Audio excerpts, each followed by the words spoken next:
man, this bike is something else. It is a whole different breed compared to the Ninja 400 and the R3. I didn't expect it to be this drastically different, and you know, that's because at the end of the day, this is still very much a learner motorcycle.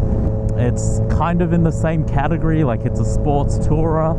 It's not meant to really be this crazy animal, but it just is, and I now see that. The way this thing makes you feel is incredible. Like, you just feel so goddamn cool on it. When I see my reflection in a shop window or something, I notice how much more lean over I am, how much more aggressive the bike looks, and how much better we look as a package.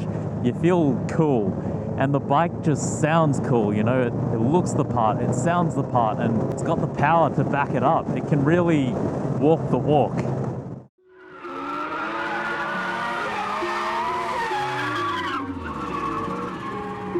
You say you got them guns, but I've never seen you bang.